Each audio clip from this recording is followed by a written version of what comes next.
ঈদ মানে আনন্দ, নতুন আশা, নতুন স্বপ্ন। তবে জুলাইয়ের গণ অভ্যুত্থানে আহত হওয়ার পর থেকে হাসপাতালের শীতল বিছানায় যেন নতুন ঠিকানা আহতদের। চারপাশে ঈদের প্রস্তুতি, আলো ঝলমলে শহর, কিন্তু এখানে তাদের দিন কাটছে ব্যথার সঙ্গে লড়াই করে। বর্ণহীন আহত জীবনের খানিকটা তুলে ধরার চেষ্টা করেছেন সহকর্মী আবির হোসেন। ক্যামেরায় ছিলেন সুফিয়ান শরীফ। আকাশের দিকে তাকিয়ে থাকতে থাকতে হয়তো আব্দুল্লাহর মনে হলো, পাখির মতো মুক্ত আকাশে উঠতে পারলে কেমন হতো। 7 মাস ধরে হাসপাতালে বিছানায় শুয়ে থাকার পর এই স্বপ্ন দেখাও যেন অনেক বড় স্বপ্ন এখন। আব্দুল্লাহ হয়তো জানে না আর কতদিন এভাবে পড়ে থাকতে হবে, কিন্তু এটুকু বুঝে গেছে এবারে ঈদ হাসপাতালে 4 দেয়ালের মধ্যেই কাটবে। এইটা অনেক কষ্টে যেতেছে। আগের ঈদে কত সুখী আছিলাম, খেলতে পারতাম, দৌড়াদৌড়ি করতে পারতাম। এই ঈদে বিছনায় থাকা লাগতেছে। গত ঈদে তো অনেক কিছু গেছি, বাজার করছি, মার্কেট করছি, কত কিছু করছি।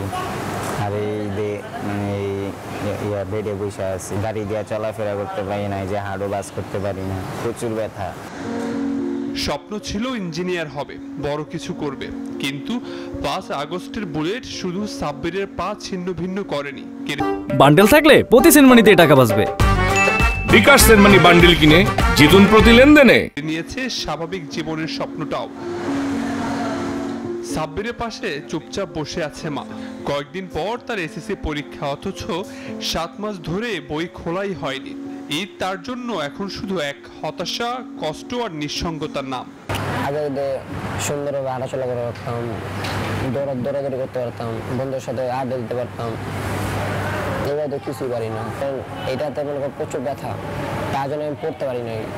মনে করেন গুলি খাওয়ার পর থেকে অনেক কষ্ট হয়েছে, তার জন্য পড়তে পারি নাই। এখন দেখি কি করে। আহতদের অবস্থা নিয়ে জানতে চাইলে সেখানে কর্মরত চিকিৎসক জানায়, ঈদে তাদের মানসিক অবস্থা ভালো রাখার সর্বোচ্চ চেষ্টা করছে তারা। কারো হয়তো মানসিক ট্রমাটা অনেক বেশি, যে তারা হয়তো আরো কতদিন লাগবে আসলে এটা এভাবে স্পেসিফিকভাবে বলা খুবই মুশকিল। একদম সর্বোচ্চ পর্যায় পর্যন্ত চিকিৎসা তাদেরকে দেওয়া হচ্ছে, এবং তারপরে যদি কোনো জায়গায় যদি আমাদের ল্যাকিংস থাকে, আমরা বাইরের ডাক্তার যারা আছে তাদের সাথে কথা বলতে। এটা শুধু সাব্বির আর আব্দুল্লাহর গল্প নয়, হাসপাতালে বেডে শুয়ে থাকা প্রতিটা মানুষের জীবন যেন কাটছে এক নীরব আর্তনাদে। ঈদ মানেই তো পরিবার আর আনন্দের ভাগাভাগি। তবে জুলাই গণঅভ্যুত্থানে যারা আহত হয়ে হাসপাতালে বেডে পড়ে আছে, তাদের কাছে ঈদ যেন হতাশা আর আক্ষেপের নাম। তাদের দাবি এটুকুই, পরবর্তী ঈদে যেন পরিবারের সাথে স্বাভাবিক জীবনে ফিরে আসে এবং ঈদের উৎসবটা স্বাভাবিকভাবে পালন করতে পারে। আবির হোসেন, নিউজ 24, ঢাকা।